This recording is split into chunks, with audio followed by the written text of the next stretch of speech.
My younger sister set her wedding date on the exact same day as mine, and my parents chose to attend hers instead. What they didn't know was that I had already set my revenge in motion. Growing up as Cadence Rowe meant learning one painful lesson over and over. In our family, I would always come second to my sister Serena.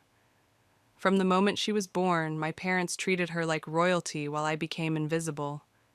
When we were kids, if Serena wanted my toys, Mom would say, "Cadence, be a good big sister and share." If she broke something of mine, Dad would shrug and tell me accidents happen. I still remember my 16th birthday. I'd asked for a small party with friends. Nothing fancy, just pizza and movies in our basement. The morning of my birthday, Serena announced she'd been invited to a last-minute sleepover at her friend's house. My parents canceled my party to drive her there. "We'll celebrate your birthday next weekend," Mom promised. We never did.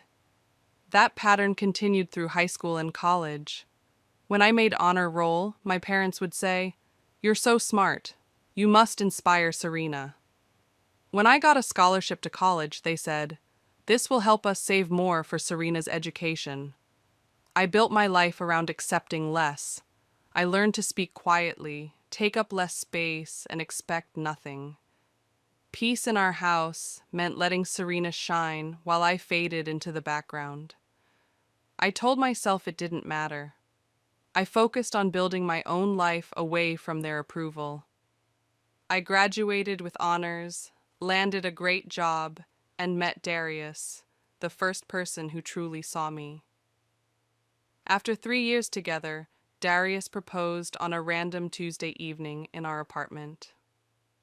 Nothing flashy or public, just us, a simple ring, and honest words about building a future together. For once, I felt centered in my own story. I actually believed for one naive moment that my engagement might be the thing that would finally make my parents see me as equal to their golden child. I couldn't have been more wrong. Before I continue this story, let me ask you something. Have you ever been betrayed by someone you trusted most?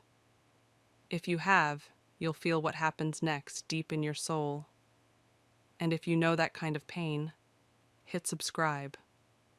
Not because it helps me, but because stories like this remind us that sometimes silence and strength are the best revenge. The Sunday after Darius proposed, we went to my parents' house for their weekly family dinner. My stomach was in knots the entire drive there. Darius kept squeezing my hand at red lights, silently promising everything would be okay. "They'll be happy for you," he said. "And if they're not, it doesn't change us." I nodded, but we both knew their reaction mattered to me, no matter how much I pretended it didn't. We arrived exactly at 6 p.m. Mom was in the kitchen, Dad watching sports in the living room, and Serena scrolling through her phone at the dining table. A normal Sunday. After Mom brought out the lasagna and Dad poured the wine, I took a deep breath and showed them my ring. "Darius and I are engaged," I said, trying to keep my voice steady. "We wanted you all to be the first to know." The 3 seconds of silence that followed felt eternal. Then Mom's eyes darted immediately to Serena, who was staring at my ring with a strange expression. "What about Serena?" Mom said, her voice tight with concern. "She hasn't even met someone serious yet." Not congratulations, not "I'm happy for you."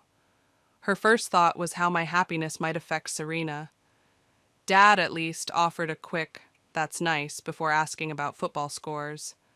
Serena barely looked up from her phone. "When's the wedding?" Mom asked, already cutting into her lasagna as if we were discussing the weather. "We're thinking June 12th, Darius said, his voice firm. "It's a Saturday. We've already checked, and it works for most of our friends." Mom nodded vaguely. Serena suddenly became very interested in her water glass. The rest of dinner passed with talk about everything except our engagement. Mom mentioned her book club. Dad complained about the neighbors. Serena described a new restaurant she'd tried. In the car ride home, I couldn't hold back tears anymore. They couldn't even pretend to be happy for me, I whispered. Darius drove silently for a minute, then said, "Their reaction says everything about them and nothing about us. We're going to have an amazing wedding on June 12th, with or without their enthusiasm." Over the next 2 weeks, we secured our venue, a modest community center with a garden for the ceremony. Nothing fancy, but it fit our budget. I started a wedding planning spreadsheet, collected ideas, and felt a tiny spark of excitement growing. Then Serena called for our monthly sister catch-up coffee. She was acting strange, smiling too much, checking her phone constantly. "I have news," she finally blurted out, holding up her left hand to reveal an engagement ring. "I'm getting married." "Oh, I didn't even know you were seeing someone seriously," I said, genuinely surprised. "His name is Colton. We've been dating for about 3 months." She stirred her coffee dramatically. "He's perfect, and guess what? We've already set our date." Something in her smile made my stomach drop. "When?" I asked, though somehow I already knew the answer. "June 12th!" she exclaimed, eyes locked on mine. "Isn't that crazy? Same day as yours." I stared at my sister across the coffee shop table, her words hanging between us like a grenade with the pin pulled out. Same wedding date. June 12th, the date Darius and I had announced 2 weeks ago. "That's our wedding date," I managed to say, my voice barely above a whisper. "We already told everyone." Serena shrugged, examining her nails. "It's the only date the venue had available. What can I do?" She leaned forward, her voice dropping. "Besides, Colton's grandmother is very ill. We want to make sure she can attend." My mind raced. Serena had never even mentioned this Colton guy before today. 3 months of dating and suddenly they were engaged? "Can't you pick another weekend?" I asked. "Maybe June 5th or June 19th? "Those won't work for us," she said firmly, then changed the subject. "Mom's going to flip when she hears my news. Do you think Dad will cry?" That night, I told Darius about Serena's announcement. His face darkened as I spoke. "This can't be a coincidence," he said. "There are 52 weekends in a year. She picked our date on purpose." I wanted to defend my sister, to believe this wasn't deliberate, but deep down, I knew better. The big reveal happened at Sunday dinner. We all sat around the oak table when Serena cleared her throat dramatically. "I have an announcement," she said, holding up her left hand. The diamond on her finger caught the light.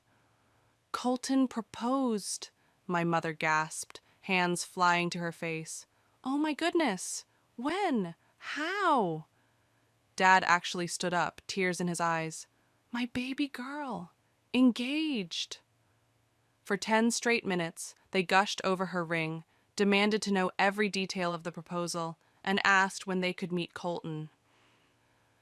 The contrast to their reaction to my news was like night and day. Then Serena dropped the bomb. "We've chosen June 12th for our wedding." The room fell silent. I waited for my parents to say something, anything, about the obvious conflict. My mother clapped her hands. "Oh, how perfect! A family wedding day!" Dad nodded enthusiastically. "2 celebrations! What a special day it will be." Darius spoke up, his voice level but firm. "You're seriously choosing the exact same date as Cadence?" Serena shot him a look. "Like I told Cadence, it's the only date our venue had available." Later that week, I discovered through a mutual friend that Serena had never contacted any venue until after our dinner announcing our date.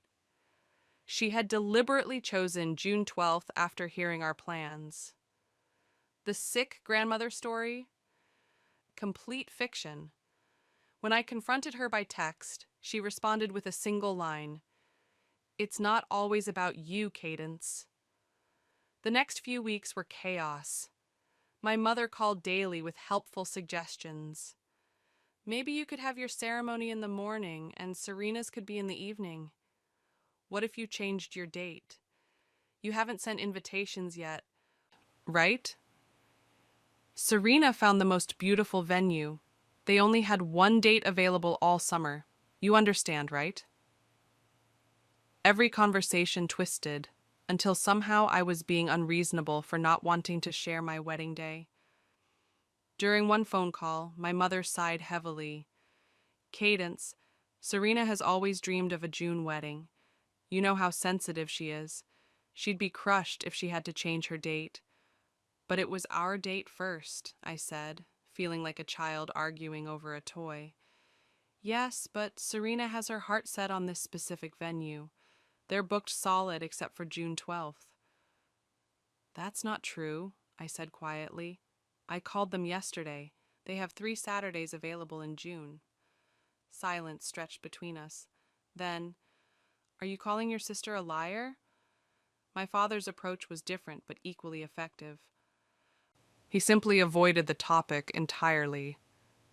When I tried to discuss it with him, he'd change the subject or suddenly remember an urgent task. Dad, what do you think about this wedding date situation? Hey, did I tell you the lawnmower broke again? Gotta run to the hardware store. The tension reached its peak when my parents invited Darius and me over for dinner. Just the 4 of us, no Serena. My stomach knotted as we drove there. Something felt wrong. Mom had made my favorite meal, chicken parmesan, a bad sign. She only cooked my favorites when she wanted something. We made small talk through appetizers. As Mom served the main course, Dad cleared his throat. We wanted to talk to you both about the wedding situation, he began. My mother reached over and patted my hand. Honey, we've thought about this a lot. We know both weddings are important, but I knew what was coming before she said it. We've decided we'll be attending Serena's wedding. The chicken turned to ash in my mouth. Even though I'd expected it, hearing the words out loud felt like a physical blow. Both of you? Darius asked, his voice tight. Mom nodded. Serena needs us there. Her venue is 2 hours away, and with all the preparations. And our venue is 15 minutes from your house, I said flatly. Sweetheart, my mother said, her voice dripping with fake sympathy. Serena needs us more. You're independent. You'll understand. Understand? They expected me to smile while they abandoned me on my own wedding day. I looked at my parents, really looked at them, and saw for the first time what I'd always known but never admitted. I would never be their priority, not even on my wedding day. I understand, I said quietly. And in that moment, a plan began forming in my mind. When we got home that night, I didn't scream. I didn't throw things. I simply sat on our couch and stared at the wall. Darius sat beside me, holding my hand in silence for what felt like hours. They're really not coming to our wedding, I finally whispered. The words felt strange in my mouth, like speaking a language I didn't understand. Darius pulled me close. I'm so sorry, Cadence.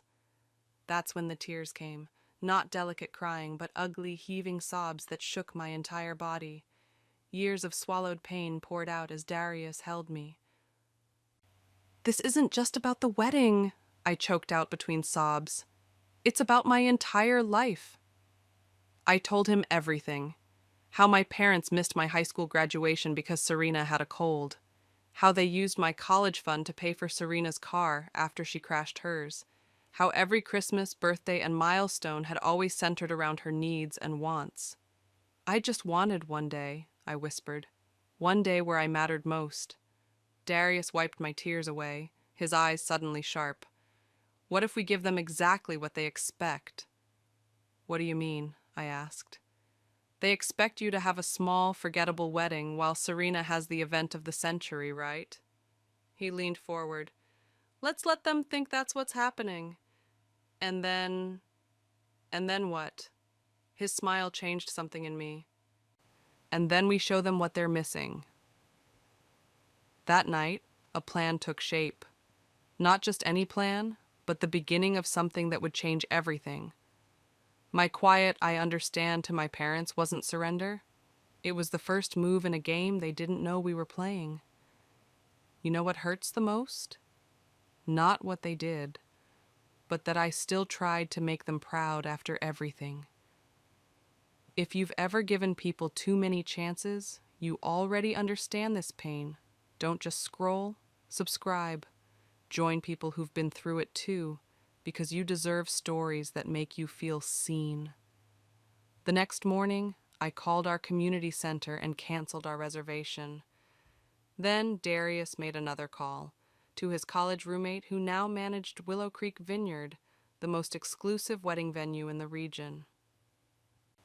"Are you serious?" I asked when he hung up. "That place is booked 2 years in advance." Darius grinned. "They had a cancellation for June 12th. Marcus is holding it for us."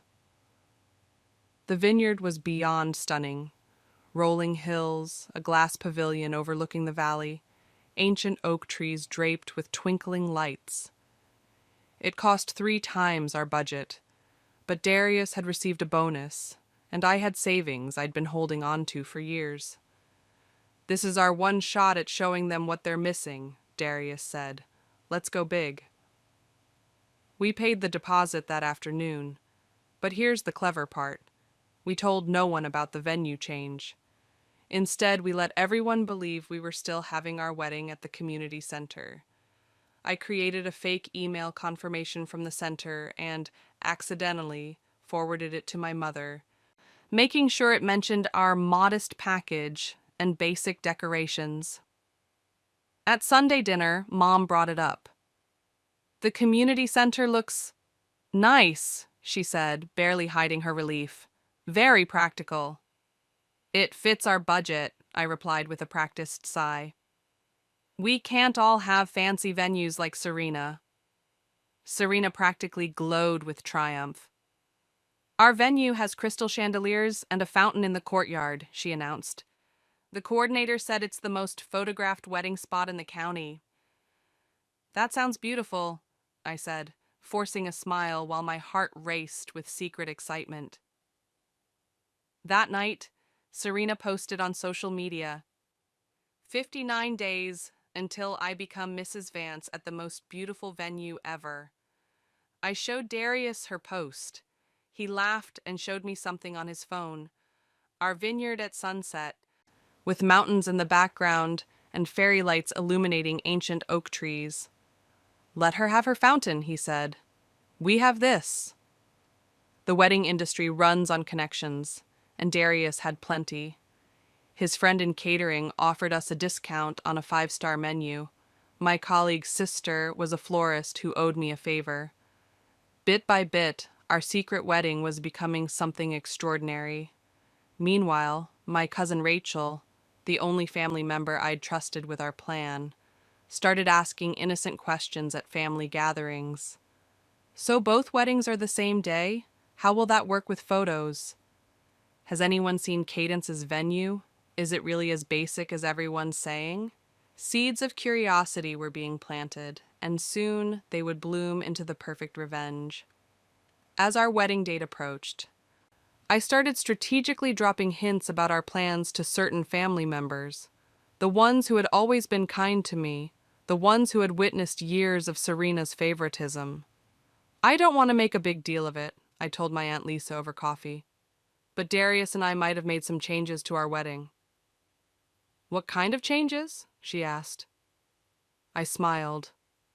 "Let's just say we're not settling for second best anymore." Word travels fast in families. Within days, my phone buzzed with texts from cousins and distant relatives asking about our upgraded wedding. I never confirmed anything directly, just smiled and said they'd have to wait and see. The rumors reached Serena quickly. Her calls became daily occurrences. "Mom says you're still getting married on the 12th?" she asked, her voice tight with barely concealed anxiety. "Yes." "Serena, same day as you." At that community center? We have a venue, I replied vaguely. But is it the community center? She pressed. You'll see on the day, I said before hanging up. My mother started calling too. Cadence, Serena is worried you're trying to compete with her wedding. How could I compete? I asked innocently. You've made it clear whose wedding is the priority. The power of uncertainty was working. After years of accepting my place in the shadows, I was finally causing waves, and it felt good. Serena's insecurity grew by the day. She posted constant updates about her wedding, each one more extravagant than the last. Just finalized our ice sculpture. Ordered 500 white doves for release. Celebrity chef confirmed? Meanwhile, Darius and I quietly worked with our vineyard team to create something truly magical. Every detail was perfect, from the hand-calligraphed place cards to the string quartet we'd hired. And through it all, I realized something important. Standing up for myself, even secretly, felt like breathing fresh air after a lifetime underwater. For once, I wasn't fading into the background. I was writing my own story. 1 week before our wedding, Serena made her final desperate move. My phone exploded with concerned messages from relatives. Is everything okay with you and Darius? I heard the wedding might be off. Are you all right? Confused, I called my cousin Rachel, who explained everything. Serena had been telling people that Darius had cold feet and was thinking of backing out. She told Aunt Karen that he missed your cake tasting because he's having doubts, Rachel said. Everyone's talking about it. White-hot anger surged through me. This wasn't just about a wedding anymore. This was attacking my relationship, the one thing in my life that was truly mine. I hadn't even finished processing this when my parents called. I answered, still shaking with anger. Cadence, my father began awkwardly. We heard about Darius. Whatever you heard is a lie, I cut in. Serena is spreading rumors. My mother sighed. Now, honey, don't blame your sister. These things happen. What things? Cold feet, pre-wedding jitters. Maybe it's for the best to sort this out before the ceremony. I gripped my phone so tightly my knuckles turned white. For the best? I repeated. Well, yes, Dad added. Serena's big day shouldn't be overshadowed by any drama. That sentence sealed their fate. Thank you for making your priorities clear. Again. I hung up, then blocked both their numbers. When Darius came home, I told him everything. Instead of anger, he laughed. Let them believe what they want. Next Saturday will set the record straight. The next day, we visited the vineyard for our final walkthrough. The coordinator showed us everything. The flower-draped ceremony arch overlooking the valley, the crystal chandeliers hanging from oak trees, the dance floor that seemed to float above the vineyard. It's perfect, I whispered, tears in my eyes. As we drove home, Darius glanced at me. By the way, I made some calls about Serena's wedding. What kind of calls? His smile was mischievous. Let's just say her minister might be running late, and her backup generator might have some issues. You didn't. I absolutely did. Nothing dangerous, nothing permanent, just enough chaos to make her day memorable for all the wrong reasons. For the first time in weeks, I laughed without restraint. The game was set. All we needed now was the final move. The day before our weddings, Serena's social media exploded with activity. She posted an elaborate countdown video with gold text flashing across the screen, "The real wedding of the Rose sisters." Her caption read, "T-minus 24 hours until I become Mrs. Vance at the most exclusive venue in the state." The comment section filled instantly. You always were the prettier sister. Your wedding will be legendary. Cadence who? Of course your venue is better. You deserve nothing less than perfect. My aunt even commented, "The true Rowe family celebration tomorrow. Can't wait." I showed Darius, who shook his head in disbelief. They have no idea what's coming. While Serena basked in premature victory, Darius and I drove to our vineyard for one final check. What we saw took our breath away. The staff had outdone themselves. White wooden chairs lined the hillside in perfect rows. The flower arch stood majestically against the backdrop of mountains and vines. Thousands of tiny lights had been woven through tree branches, creating a ceiling of stars above the reception area. Our wedding coordinator handed me her phone. "Look at how it'll appear at sunset." The photos showed our venue transformed into something magical. The golden hour light bathing everything in warm amber, the valley below turning purple in the dusk. Tears filled my eyes. It's beyond anything I imagined. That night, back at our apartment, Darius and I sat on our balcony drinking champagne. Tomorrow would change everything. "Are you nervous?" he asked. "Not about marrying you," I smiled. "Just about everything else." "Second thoughts about the plan?" I considered the question carefully. No, they made their choice clear. Now they get to live with it. Darius took my hand. "Whatever happens tomorrow, just remember, we're starting our own family, one built on mutual respect and genuine love." He was right. My entire life, I'd been chasing approval from people who couldn't see my worth. Tomorrow wasn't just about revenge. It was about finally breaking free. My phone buzzed with a text from my mother. "Hope everything works out tomorrow. We'll be thinking of you while we're at Serena's." I didn't reply. When I finally stood my ground, they called me heartless. But tell me, where were they when I was breaking? If you've ever had to choose peace over people, this channel is your space. Subscribe, not for me, but for every quiet soul who took their power back. I woke up early on my wedding day feeling strangely calm. Darius made coffee and kissed my forehead. "Today's the day," he whispered. "Ready to make history?" My phone buzzed nonstop, relatives asking for directions to the community center. Mom checking if I needed anything before she headed to Serena's suite. Serena herself sending a picture of her dress with the caption, "Try not to embarrass yourself today." I didn't respond to any of them. My bridesmaids arrived at 10 a.m. and we headed to the vineyard. The hair and makeup team was waiting. Champagne was poured. Music played softly as we prepared for the 2 p.m. ceremony. "You seem so relaxed," my maid of honor said. "I expected you to be stressed." "I've never been more certain of anything," I replied. Meanwhile, according to my cousin Rachel's texts, Serena's day was unraveling quickly. 2:15 p.m. The minister called saying he's stuck in traffic. Might be an hour late. 2:20 p.m. Power just went out at Serena's venue. Backup generator won't start.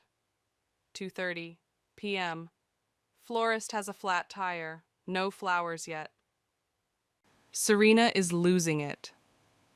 2:35 p.m. Your mom is trying to calm Serena down. Your dad is on the phone with the venue manager. Then came the text I'd been waiting for. 2:40 p.m. Someone just mentioned your venue is packed and shockingly gorgeous. Your mom overheard and is asking questions. The seed of curiosity had been planted perfectly. My cousin Emma, as planned, accidentally mentioned to several guests how she'd heard through friends that my wedding was unexpectedly luxurious. "I heard Cadence's venue is actually incredible," she said loud enough for my mother to hear. "Someone said it's the most beautiful wedding they've ever seen." Rachel's next text confirmed our plan was working. 2:45 p.m. Your mom just asked me where your wedding is really happening. She seems confused. 2:50 p.m. Your mom and dad are leaving. They told Serena they need to check something and will be back soon. They're getting in the car now. I smiled as I slipped into my wedding dress. a fitted lace gown that caught the light as I moved. My hair was styled in loose waves, with tiny fresh flowers woven throughout. I looked nothing like the shadow sister I'd been my entire life. Outside, guests filled the chairs on the hillside. The string quartet played softly. Everything was perfect. And somewhere on the road between Serena's venue and the empty community center, my parents were about to discover just how badly they had underestimated me. According to my cousin Rachel, my parents arrived at the community center exactly at 3:15 p.m. The parking lot was empty except for a few random cars. No wedding guests, no decorations, no sign of celebration. They rushed inside, where a confused receptionist greeted them. "The Rowe wedding? That's not here," she said, checking her computer. "We had a booking, but it was canceled weeks ago." My father demanded to know where the wedding had moved. The receptionist shrugged, saying only that she heard rumors about some vineyard. My parents began frantically calling relatives. No one answered. They were all at my actual wedding, phones silenced for the ceremony. Finally, my cousin Emma answered. She'd been instructed to wait for their call. "Oh, you didn't know?" she said innocently. "Cadence and Darius moved their wedding to Willow Creek Vineyard. It's stunning. Everyone's already here." My mother reportedly gasped so loudly people turned to look. Emma, ever helpful, texted them the address and a photo she'd just taken. Me standing in my gown against the backdrop of mountains and vineyards, looking happier than they'd ever seen me. According to guests who witnessed their arrival, my parents pulled up to the vineyard 40 minutes later, breathless and confused. They stood frozen at the entrance, taking in the scene before them, crystal chandeliers suspended from ancient oak trees, a string quartet playing softly near a flower-covered arch, waiters in formal attire carrying champagne on silver trays, and me laughing with my bridesmaids, radiant in my wedding dress. Their faces, I'm told, shifted from confusion to shock to something like shame as they realized what was happening. Every detail Serena had bragged about, the exclusivity, the beauty, the elegance, was here at my wedding. My mother spotted me first. She approached slowly, as if walking through a dream. "Cadence," she whispered. "What is all this? Why didn't you tell us?" I turned to her, calm and composed. "You chose what mattered to you," I said quietly. "And I chose what mattered to me." Then I walked away to join my soon-to-be husband at the altar, leaving my mother standing alone, surrounded by the celebration she had chosen to miss. As I walked toward Darius, I could feel the ripples of my parents' arrival spreading through the crowd. Whispers, glances, the weight of years of family history suddenly visible to everyone. My father tried to approach me, but my maid of honor, who knew exactly what they had done, blocked his path. "She's about to get married," she told him firmly. "This moment isn't about you." The ceremony was perfect. Darius and I exchanged vows under the arch as the sun began its descent, casting golden light across the vineyard. We kissed as husband and wife while our guests cheered. Not once did I look at my parents. During the reception, the truth spread quickly. Relatives who had chosen Serena's wedding began arriving at the vineyard, having heard through texts and calls about the venue switch. They were confused, apologetic, ashamed. My Aunt Lisa confronted my mother directly. I overheard her sharp whisper, "You abandoned your daughter on her wedding day for what? Because Serena threw a tantrum? Look what you missed." My mother's face crumpled. "We didn't know." "That's worse," my aunt replied. "You never bothered to find out." The reception continued beautifully. Our first dance, cake cutting, toasts from friends who spoke about our journey together.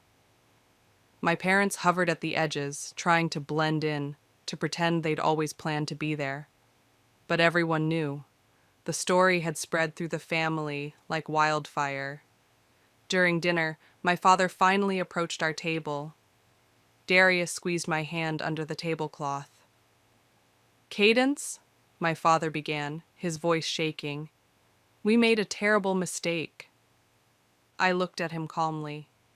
"Yes, you did. We should have been here from the start.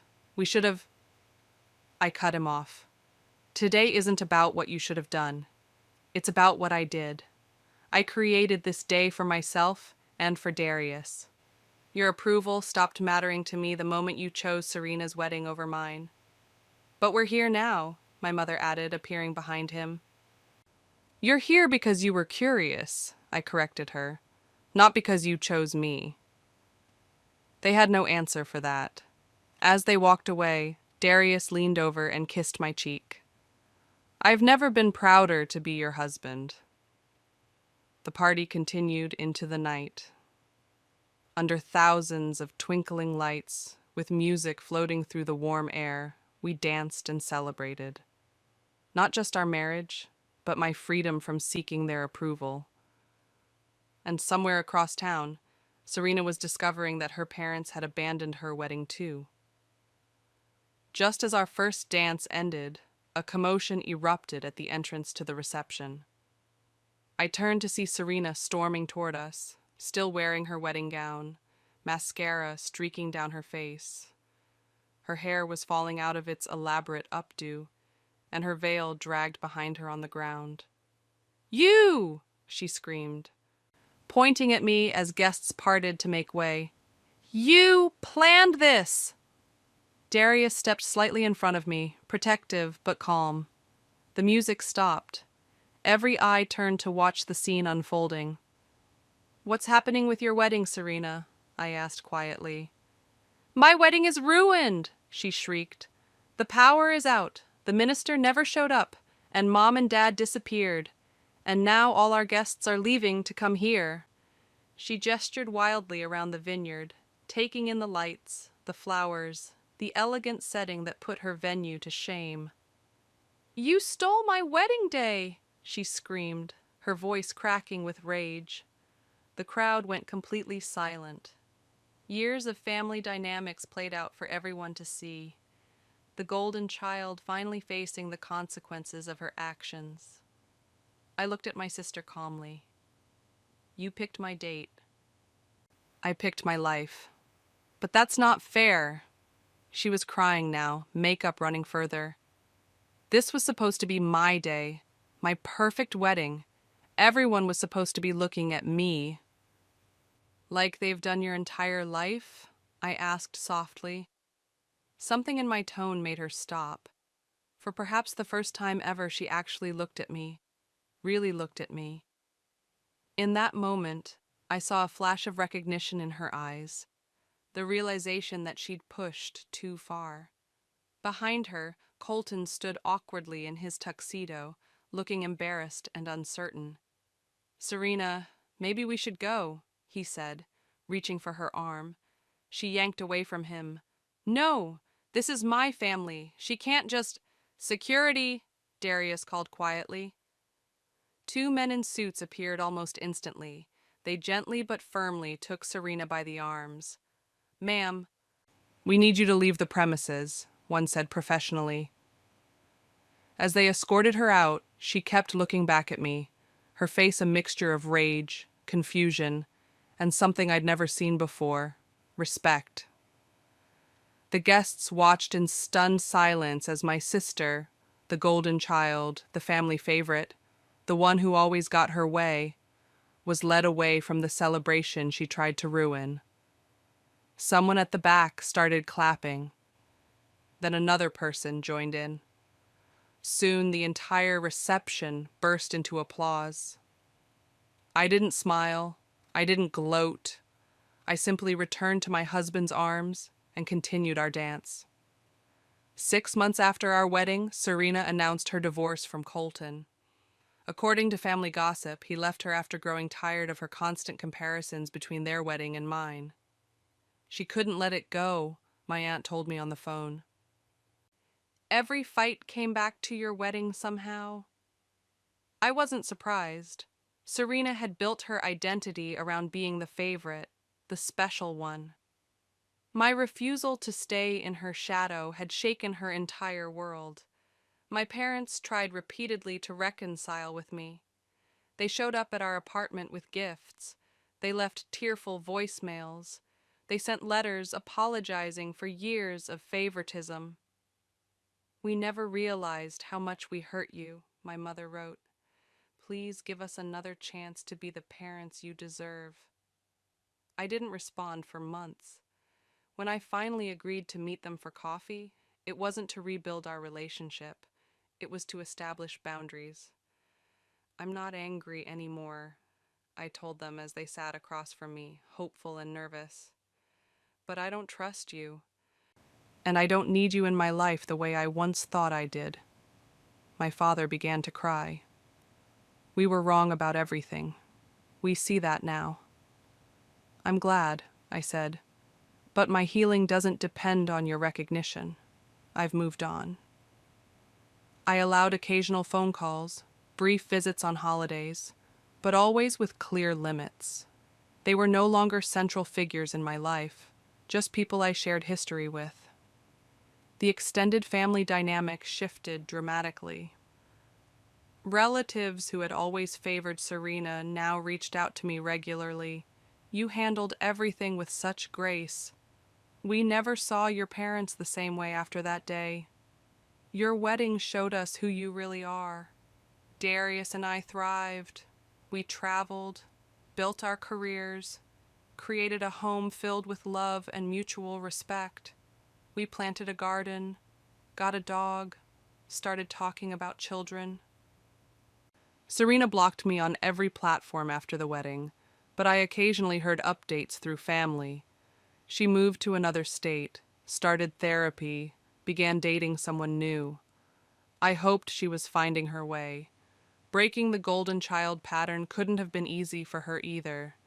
Sometimes people ask if I regret how things played out. I don't. That wedding day wasn't just about revenge. It was about finally choosing myself after a lifetime of being chosen last. 3 years have passed since our wedding day. Darius and I just returned from a month in Italy, celebrating our anniversary by exploring small coastal towns and eating too much pasta. Our home has become exactly what we dreamed of, a place filled with laughter, honesty, and equal partnership. We have Sunday brunches with friends who value us. We've built holiday traditions that don't leave either of us feeling less than. Last month, we found out we're expecting our first child. When I saw the positive test, my first thought wasn't, "I wonder what my parents will think," or "Serena will be jealous." My first thought was simply joy, pure and uncomplicated. That's the real freedom I gained that wedding day. Not just standing up to my family, but breaking free from needing their approval at all. My relationship with my parents remains distant but civil. They send birthday cards. We exchange brief texts on holidays. They know about the baby, but understand they'll be grandparents with boundaries. Serena and I spoke once last year, a short, awkward phone call where neither of us mentioned the wedding. She's engaged again and seems different somehow. Quieter, more thoughtful. People often ask if I feel guilty about what happened. I don't. What looks like revenge to some was actually just me finally refusing to dim my light. The golden child didn't win that day, but neither did I exactly. What I gained wasn't victory over my sister. It was freedom from a lifetime of comparison. When I look back at photos from our wedding, I don't focus on my parents' shocked faces or Serena's meltdown. I see Darius and me, surrounded by people who truly love us, beginning the life we deserved all along. The day I stopped seeking their approval was the day I truly became free. Sometimes revenge isn't about payback. It's about peace. And if this story touched you, subscribe right now. because somewhere out there, another person is watching in silence, needing a reminder that they're not alone, and your one click might help them find it.